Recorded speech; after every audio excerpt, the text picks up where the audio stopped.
Puji Tuhan, silakan duduk Bapak Ibu. Ini akibat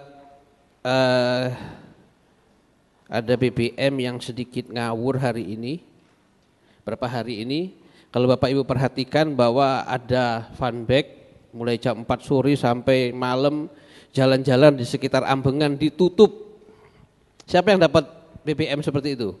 Ada? Ada berapa orang ya?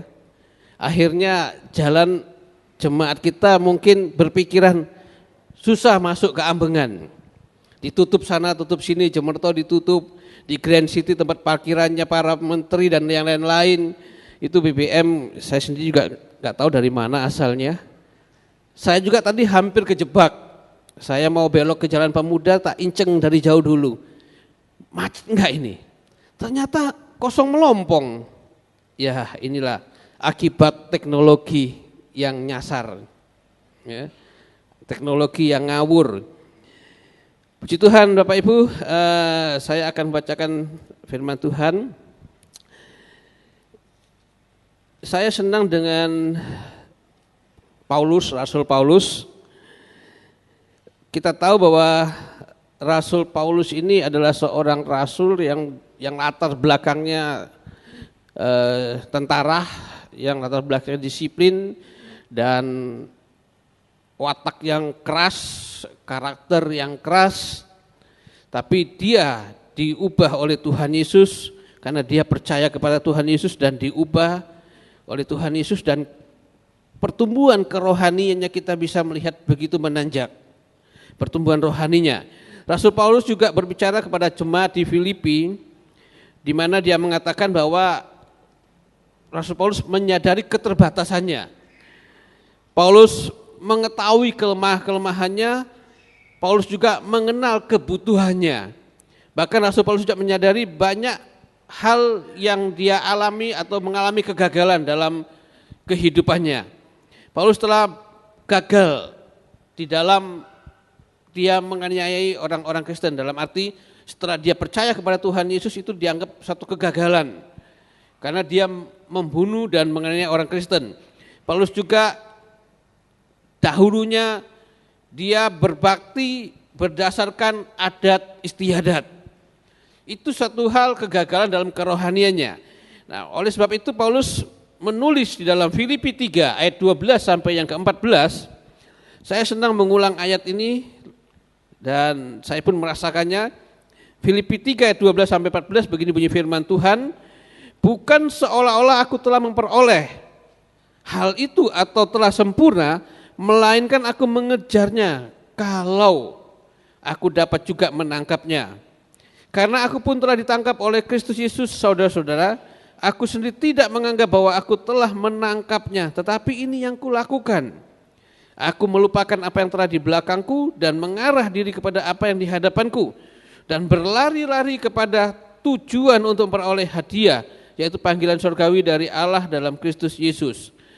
Kalau Bapak Ibu perhatikan di dalam ayat-ayat firman Tuhan ini, saya membayangkan, dalam arti Paulus mengatakan berlari-lari.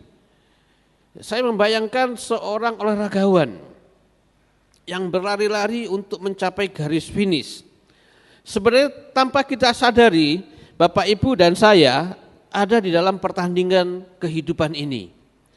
Baik itu pertandingan secara duniawi, dalam arti kita harus lebih daripada yang lain, kejar kekayaan dan yang lain-lain, kejar karir dan yang lain-lain. Tetapi yang lebih penting, kita di dalam pertandingan kerohanian kita. Kalau pertandingan rohani kita mulus, lancar, maka hal yang jasmani akan mengikutinya. Dia yang akan mencari kita, bukan kita yang mencari hal-hal yang jasmani. Paulus mengatakan bahwa kita di dalam pertandingan sebenarnya.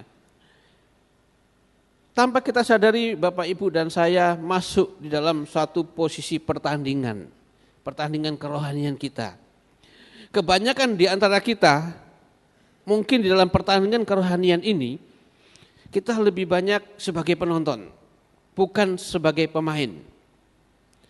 Kebanyakan kita hanya sebagai pengkritik, bukan sebagai pelaku langsung di dalam pertandingan itu. Siapa yang suka lihat sepak bola? Siapa yang suka lihat tinju? Selama kita melihat tinju dan sepak bola, kita tidak mungkin mulut kita diam. Pasti ada kata-kata yang keluar dari mulut kita, tendang, kasihkan yang itu. Kalau kita pemainnya nggak ngasihkan itu, kita bilang apa? Bodoh itu, harusnya kasihkan yang itu, pasti gol.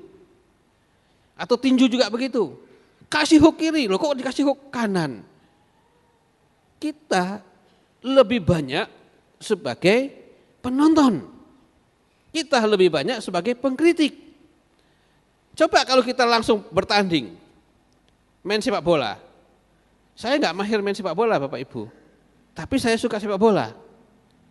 Kalau bola di kaki saya, nggak sampai 1 menit, sudah hilang terus bola, nggak tahu kemana. Sudah diambil lawan. Kita kadang seperti itu. Kita hanya sebagai penonton, tapi pelaku kita nggak bisa. Nah, Paulus mengatakan kebanyakan kita seperti itu. Sebenarnya tanpa kita sadari Bapak Ibu, Tuhan ingin menjadikan Bapak Ibu dan saya adalah orang-orang pemenang. Bukan hanya sebagai penonton, tapi langsung terlibat di dalam pertandingan itu sendiri. Tetapi kenapa kita sebagai pemenang yang diinginkan oleh Tuhan terhadap kehidupan kita, menang terhadap masalah kehidupan kita, tapi kenapa kita sering kalah? Itu yang menjadi pertanyaannya. Kenapa kita sering kalah di dalam menghadapi pertandingan zaman ini? Berikut ini saya akan memberikan beberapa hal tentang seorang yang bisa menang atau pemenang sejati. Bagaimana seseorang itu bisa menang? Yang pertama, di dalam Filipi 12 ayat 12 sampai 13a dikatakan, bukan seolah-olah aku telah memperoleh hal ini atau telah sempurna, melainkan aku mengejarnya. Kalau aku dapat juga menangkap, karena aku pun telah ditangkap oleh Kristus Yesus, saudara, aku sendiri tidak menganggap bahwa aku telah menangkapnya, tetapi ini yang kulakukan. Ini yang kulakukan. Tidak sampai di situ, stop. Tapi ada usaha. Untuk menjadi seorang pemenang sejati, dia tidak merasa puas dengan prestasi yang sudah diterimanya saat ini. Kalau Bapak Ibu dan saya ingin menjadi pemenang, kita tidak puas sampai di sini. Atau saya di gereja misalkan, saya di asr sajalah sudah cukup. Atau saya di kolektan saja, atau saya di leader singer atau pemain musik. Jangan sampai di situ. Saya berdoa sehari 1 jam, dah cukup dah. Jangan sampai di situ. Kita harus lebih. Saya mengamati juara-juara di Indonesia ini kalau sudah menjadi pemenang pertandingan sepak bola begitu ya. Mereka juara, lalu mereka tidak berlatih lagi. Mereka berlatihnya nanti kalau saat mau bertanding. Mereka hidup berfoya-foya. Mereka pesta pora. Nah, kalau orang yang seperti itu, mereka akan mengadakan pertandingan lagi, saya jamin mereka susah untuk menang. Begitupun dengan kehidupan Bapak Ibu dan saya. Kita harus melatih kerohanian kita. Jangan stop sampai di sini kerohanian kita. Tapi kita harus melatih, terus melatih dan melatih. Kalau Bapak Ibu suatu saat Bapak Ibu berdoa untuk orang itu disembuhkan oleh Tuhan. Lalu Bapak Ibu tidak dekat lagi sama sumber kesembuhan itu. Bapak Ibu tidak berdoa, tidak dekat sama Tuhan. Satu saat ada orang sakit lagi, Bapak Ibu berdoa lagi. Saya enggak jamin Tuhan akan sembuhkan. Karena kita lepas dari sumbernya. Seperti HP. Kalau HP itu lowbat, kita enggak charger, jangan harap bisa dipakai lagi. Begitupun dengan kerohanian Bapak Ibu dan saya. Kalau kita enggak dekat kepada sumber, maka kita tidak akan mungkin bisa melakukan kuasa Tuhan dalam kehidupan pelayanan kita. Paulus mengatakan bahwa seorang pemenang dia harus berlatih. Paulus katakan bukan sampai di sini, katakan melainkan aku mengejarnya kalau aku juga dapat menangkapnya. Yesus sudah menangkap Paulus. Dan bukan berarti Paulus stop sampai di situ. Ya, saya sekarang sudah jadi orang Kristen, stop. Tidak. Tapi Paulus ingin lebih. Paulus ingin mengejar hadiah itu, mahkota itu. Sehingga Paulus mengatakan, aku berusaha, aku mengejarnya. Mungkin kata seolah-olah mungkin aku bisa memperolehnya, mendapatnya dengan cepat. Ini yang dilakukan Paulus. Pemenang sejati dia harus terus menjaga staminanya. Pemenang sejati dia harus terus dekat pada sumbernya. Saya katakan tadi seorang pelari, tahun ini dia menang, lalu untuk tahun berikutnya dia akan berlomba lagi. Menjelang 1 tahun ini dia tidak pernah berlatih, atau 6 bulan ke depan dia tidak pernah berlatih. Dia makan seenaknya, makanan yang banyak mengandung lemak dan yang lain. Kira-kira apa yang terjadi? Dia akan gemuk. Untuk menguruskan badan 6 bulan berikutnya, belum tentu dia bisa memiliki tubuh yang sebelumnya. Kemarin saya melihat di TV, kalau saya nggak salah namanya Hendra ya, anak kecil yang umur 10 tahun, itu beratnya 160 atau 175. Penyebabnya apa? Semasa kecilnya dia badannya normal, tapi setelah dia makan supermis, sekali makan 2 bungkus, itu langsung jadi obesitas. Badannya melebihi dari, berat badannya melebihi dari tinggi dan umurnya. Begitupun dengan kehidupan kerohanian kita. Kalau kita tidak berlatih, tidak banyak berdoa, tidak banyak membaca firman Tuhan, lalu kita ingin Tuhan memberkati kita. Saya nggak habis pikir orang seperti itu gimana pikirannya. Kita sering puas dengan prestasi kita karena kita mengukur orang lain. Saya cukuplah jadi aser, daripada bapak itu, ibu itu tidak jadi apa-apa, hanya diam. Kita kadang mengukur diri kita kepada orang lain. Kita tidak mengukur keinginan Tuhan. Kalau Tuhan sudah menyelamatkan saya harus berbuat banyak untuk Tuhan.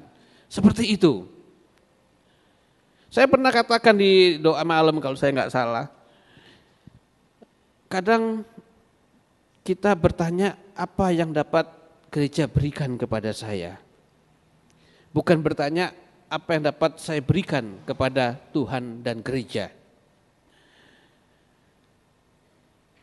Amerika negara tidak cukup besar, tapi dia bisa menguasai dunia.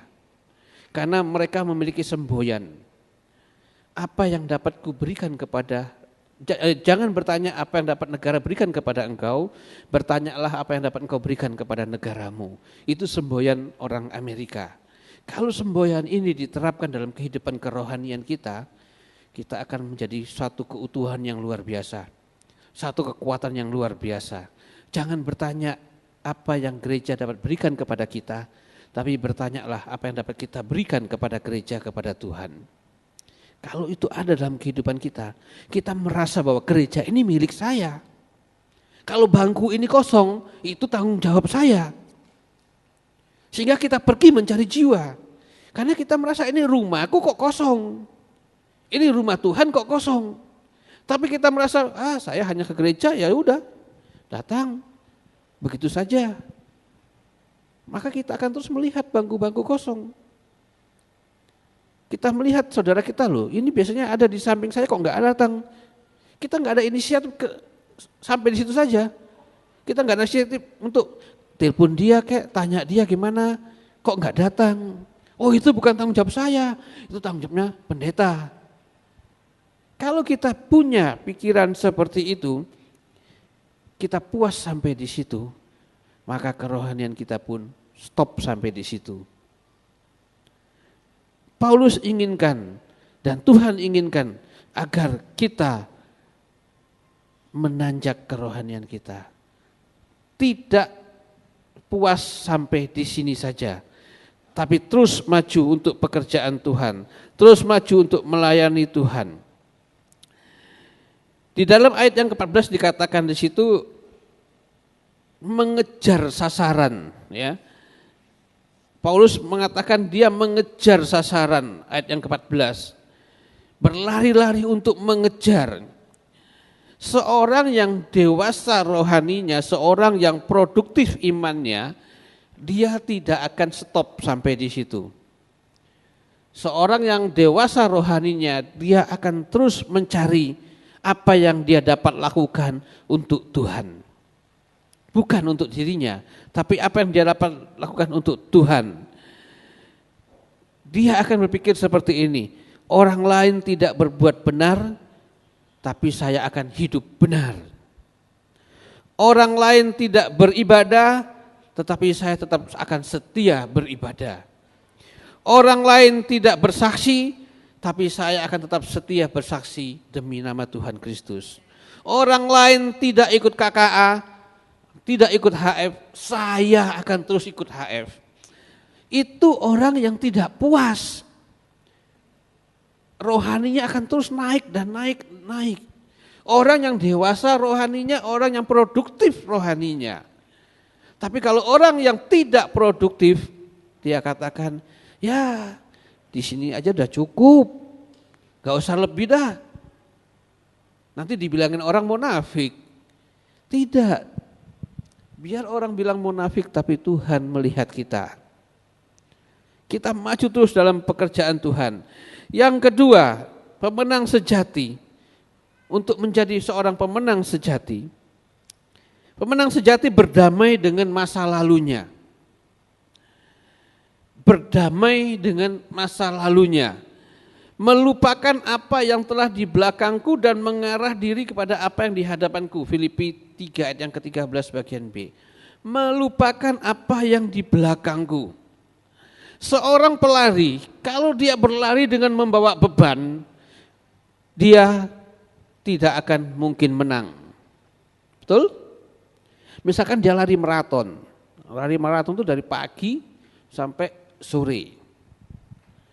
Lalu dia berpikir, pagi saya makan, siang saya makan, sore saya makan, saya minum, saya perlu vitamin. Dia bawa ransel di belakangnya, dia isi makanan. Wah, makanan yang kesukaan saya misalkan bicap, dia masukin bicap. Masakan Padang, dia masukin masakan Padang. Dia bawa itu semua dan dia berlari. Mungkinkah dia menjadi seorang pemenang? Saya jamin dia tidak akan menjadi seorang pemenang. Karena apa? Dia lihat 11:30, saya berhenti dulu makan. Dia makan, habis makan, aduh kok capek ya, tidur dulu sebentar. Dia tidak akan menjadi seorang pemenang. Seorang pemenang harus melupakan semua masa lalu, hal-hal yang di belakang. Kalau Bapak Ibu ingin menjadi seorang pemenang dalam kerohanian Bapak Ibu harus menanggalkan rangsel perbuatan kita yang lama, dosa-dosa kita yang lama. Dendam, iri hati, sakit hati, egois, gila jabatan dan yang lain-lain harus ditanggalkan untuk bisa mencapai garis finish itu. Kalau Bapak Ibu sakit hati dengan seseorang, Bapak Ibu tidak akan sampai ke surga. Jangankan ke surga, Bapak Ibu datang ke gereja saja lihat dia, wah ada orang itu aku tak muliai. Itu belum sampai ke surga loh ya. Sampai di gereja aja sudah Bapak Ibu mau pulang. Misalkan di KKA, kalau ada yang sakit hati, lihat sandalnya aja, Bapak Ibu pulang.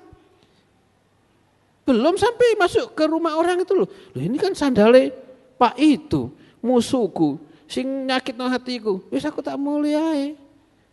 Belum lihat wajahnya wis nek, lihat sandalnya wis nek. Ngerti ya? Jadi kita harus tanggalkan semua beban-beban kita yang tidak membawa berkat bagi kita. Tanggalkan semua itu. Roh-roh dendam, iri hati, amarah, pemberontakan, istri terhadap suami, suami terhadap istri, anak-anak terhadap orang tua, bawahan terhadap majikan, suka berkata jorok, mau menang sendiri, merasa benar sendiri, suka mabuk, merokok dan berjudi dan yang lain-lain. Tanggalkan semua. Kalau Bapak Ibu ingin kerohanian Bapak Ibu menjadi sampai garis finish sana. Paulus mengatakan dia berlari, berlari dan berlari. Kita pun harus begitu. Kita tidak boleh terkondisi dengan keadaan zaman ini. Kalau sekarang Pak Teguh tadi mengatakan gila Pokemon, sekarang istana presiden itu dimasuki Pokemon juga Pak. Dan sekarang dibatasi, tidak boleh lagi. Bahkan wartawan harusnya cari berita malah mencari Pokemon. Dia cari itu Pokemon. Saya belum pernah download dan saya belum tahu apa itu Pokemon. Saya cuma lihat di TV kok gila Pokemon. Ada yang mengatakan sama saja menangkap setan dan yang lain-lain. Ya saya taunya cuek aja, saya nggak mau ikut terlibat dah. Nggak tahu kalau berapa orang di sini mungkin sudah gila Pokemon juga. Ya. Bahaya itu. Dan saya melihat internet banyak korban karena Pokemon. Banyak sekali korbannya. Karena apa? Dia sambil nyebrang, ada Pokemon, dia stop di tengah jalan. Gas, mati dia. Tabrak mobil. Kita jangan seperti itu. Mari, kita tidak boleh terkondisi dengan keadaan dunia ini. Melupakan apa yang di belakang. Melupakan masa lalu kita. Maksudnya begini Bapak Ibu, saya kemarin dengar ada satu orang mengatakan bahwa Tuhan bisa menghapus memori kita. Saya mau ngomong sebenarnya sama Bapak itu salah itu sebenarnya. Ya. Kalau Tuhan menghapus memori kita berarti kita gila. Siapa yang bisa melupakan masa kecilnya? Ada yang bisa melupakan masa kecilnya? Tidak akan ada. Mungkin masa lalu kita kelam. Kita tidak akan bisa melupakan itu. Tapi firman Tuhan katakan maksudnya begini, kita melupakan masa lalu itu maksudnya begini, kita tidak terpengaruh oleh masa lalu itu. Kita tidak terpengaruh. Kita punya pikiran, kita punya memori. Oh ya, tahun lalu saya melakukan ini tidak benar di hadapan Tuhan. Tapi kita tidak terpengaruh dengan masalah itu. Saya mau bertobat. Orang yang bisa melupakan masa lalu total itu orang yang sudah gila. Orang yang geger otak, dia lupa semua. Dan satu lagi, ibu-ibu, bapak-bapak yang baru punya anak. Itu kadang-kadang dia lupa. Nang ninung anak siapa iki ya? Dia sudah lupa itu. Itu anaknya sendiri. Dia lupa. Nah, kita jangan seperti itu, ya. Kalau anaknya bisa ngomong, loh, anak siapa ya, anak sampeyan toh, Bu. Ya. Mari dikatakan firman Tuhan bahwa Paulus menasihatkan kita supaya kita tidak terkondisi dengan masalah kehidupan ini. Tidak terkondisi dengan apa yang ada saat ini. Tidak terpikat lagi dengan masa lalu kita. Tidak, apalagi maksudnya tidak terpengaruh oleh hal-hal duniawi yang bersifat dosa. Kita tidak terpengaruh lagi di situ. Apapun masa lalu kita, seburuk apapun masa lalu kita, Tuhan tidak pernah mengingatnya itu lagi. Amin. Seburuk apapun masa lalu kita, Tuhan tidak pernah mengingatnya itu. Yang Tuhan inginkan dan Tuhan ingin lihat adalah apa yang kita lakukan sekarang ini, bukan yang lalu. Masa lalu tidak menentukan masa depan kita, tapi yang menentukan masa depan kita, keputusan kita saat ini. Itu yang menentukan masa depan kita. Itu yang menentukan langkah kita ke depan.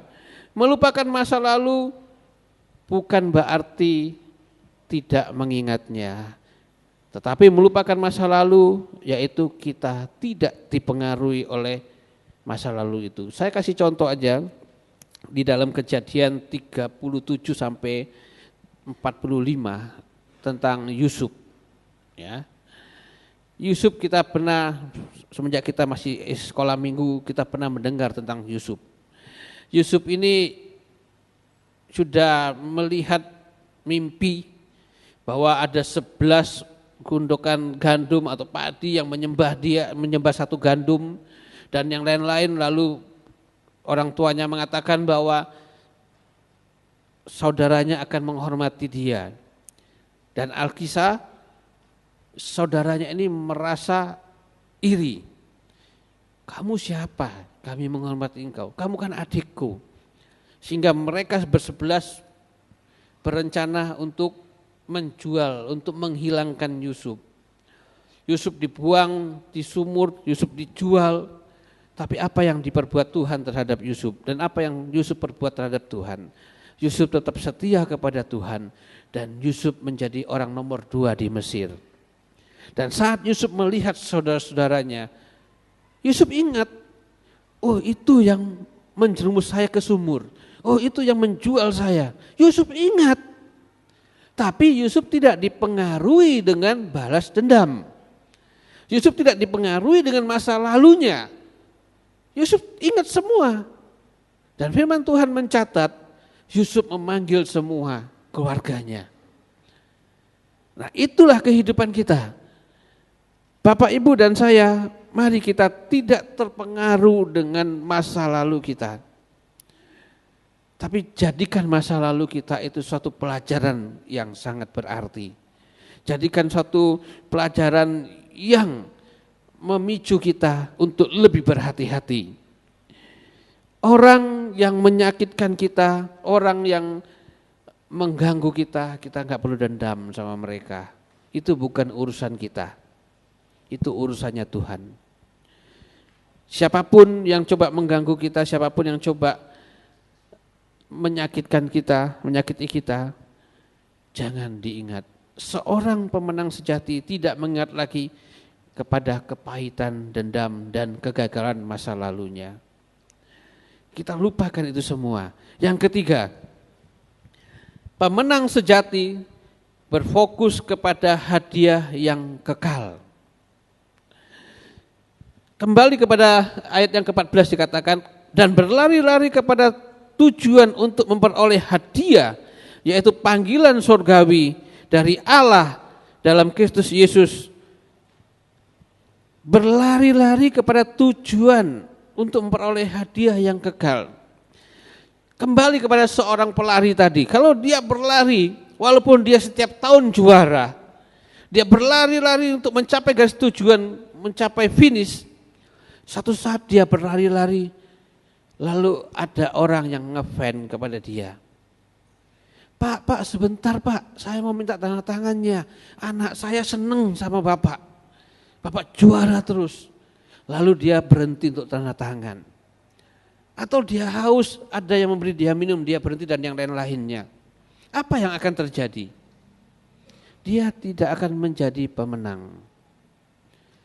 Sama dengan kehidupan Bapak, Ibu dan saya. Kalau Bapak Ibu ingin mencapai garis finish, ingin memperoleh mahkota kehidupan yang Allah sediakan bagi Bapak Ibu dan saya, apapun yang terjadi dalam kehidupan kerohanian kita tidak akan terpengaruh. Kita sakit, tetap setia kepada Tuhan. Kita kekurangan, tetap jalan pada jalan yang benar. Jangan kita sakit, kita lari ke dukun. Jangan kita kekurangan, kita coba untuk ke Gunung Kawi. Siapa yang pernah ke Gunung Kawi? Ada yang pernah? Saya pernah loh. Waktu saya dengan Pak Juki almarhum masih hidup, kami pelayanan ke Blitar. Waktu mau pulang, Pak Juki bilang, Pak Tanjung, Gunung Kawi itu piye sih? Ya opo? Bilang, aku enggak tahu Pak. Ayo kita ke sana. Kami ke sana. Kami melihat, kami masuk. Ternyata mereka itu duduk diam di bawah pohon. Menunggu apa? Daun yang jatuh. Saya waktu itu punya pikiran jahat sebenarnya Bapak Ibu. Cuman alatnya yang tidak ada. Kalau saya punya setip, tahu ketepal ya, apa itu? Ketepal ya apa? Ya itu setip itu. Kalau saya punya tak setip pohon kan pasti itu daun jatuh semua. Jatuh, mereka rebutan pasti. Cuman saya alatnya yang enggak ada, niat ada. Alatnya yang enggak ada. Ya. Mereka hanya menunggu itu. Nah kalau kehidupan kerohanian kita, yang harusnya kita berlari terus dalam kerohanian kita mencapai garis finish, lalu timbul masalah mempengaruhi kita. Kita mulai undur. Banyak masalah itu. TV bisa menjadi masalah kita. Sepak bola di TV bisa menjadi keterlambatan kita untuk mencapai garis finish. Nah kalau itu ada dalam kehidupan kita, maka kita tidak akan berfokus kepada garis finish itu. Dan hari-hari ini banyak orang yang tidak berfokus kepada ibadah. Tidak fokus kepada kerohaniannya. Salah satunya tadi Pokemon tadi.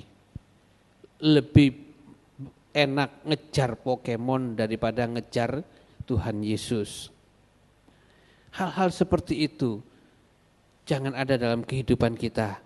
Mari kita berfokus kepada garis finish. Mari kita berfokus kepada hadiah yang Tuhan siapkan bagi Bapak, Ibu, dan saya.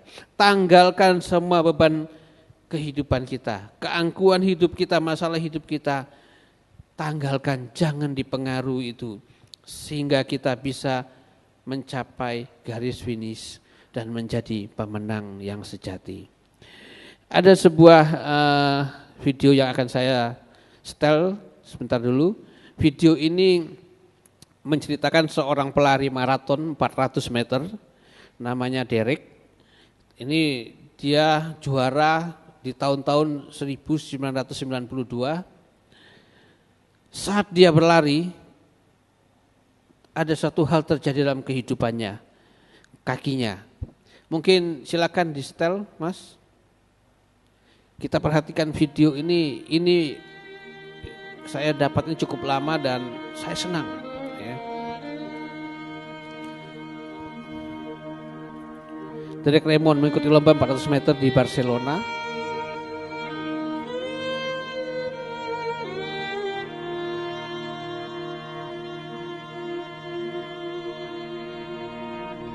Akan tetapi beberapa ratus meter menjelang garis finish, tuh kakinya mengalami kram yang cukup parah. Ia merasakan sakit yang luar biasa di bagian kaki yang membuat dia tak mampu lagi untuk berdiri. Itu di ujung sana dia. Bertekad untuk menyelesaikan lomba, ia pun bangkit dan berlari. Kita lihat dengan susah payah, dengan sakit yang luar biasa, dia terus berjalan, tak mau menyerah. Derek berlari dan terus berlari. When troubles come and my heart burdened be, terus dia berlari. Melihat kesungguhan hatinya, Derek seorang muncul menerobos kerumunan. Itu ada seorang bapak. Bapak ini yang menguatkan. Ayo nak, kamu bisa, kamu pasti bisa. Ada bagian keamanan mendekat dan bapak ini melarang keamanan ini untuk tidak mendekat. Saya akan mendukungmu hingga garis finish. Garis finish sudah di depan mata, tinggal sedikit lagi. Bapak ini mengusir.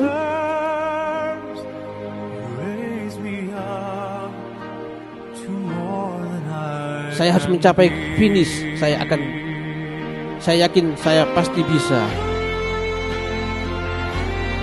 Dengan kesakitan yang luar biasa, Sementara yang lain sudah masuk ke garis finish. Ini juri, salah satu juri.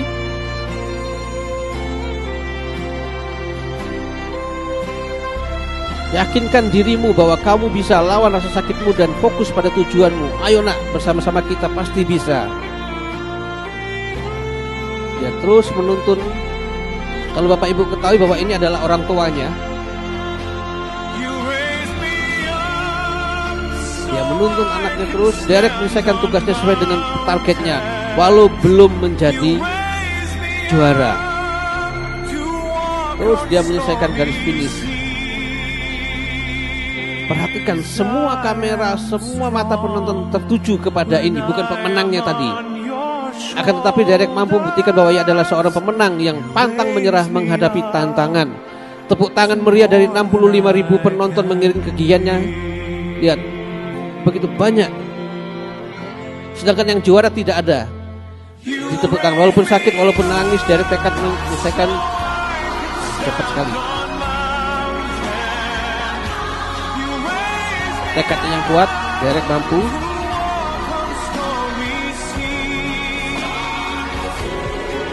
Dukungan dan tekad yang luar biasa menjadikan Derek mampu mencapai garis finish. Bagaimana dengan kita? Akankah kita menyerah atau malah sebaliknya bersikap pantang menyerah dan berjiwa besar dalam menghadapi setiap tantangan yang ada? Yakinlah pada setiap tantangan dan perubahan yang kita hadapi akan ada kebaikan bagi kita bersama. Karena dalam setiap hal yang kita lakukan tak pernah ada kesia-siaan. Bersama pasti bisa. Luar biasa. Tantangan apa yang Bapak Ibu hadapi saat sekarang? Ingat, Bapak Ibu tidak sendirian. Ada Tuhan yang mendampingi Bapak Ibu untuk mencapai garis finish itu. Asal kita terus berjalan, asal kita terus berlari, tantangan yang Tuhan izinkan, Allah yang menyertai kita. Allah yang akan menopang kita, Allah yang akan mendukung kita, Allah yang akan memberikan semangat bagi kita untuk mencapai garis finish itu. Kalau seorang pelari Derek yang mampu untuk menyelesaikan garis finish, yang bertekad untuk menyelesaikan garis finish, kita pun harus bertekad untuk menyelesaikan garis finish, untuk memperoleh hadiah kemenangan itu. Amin.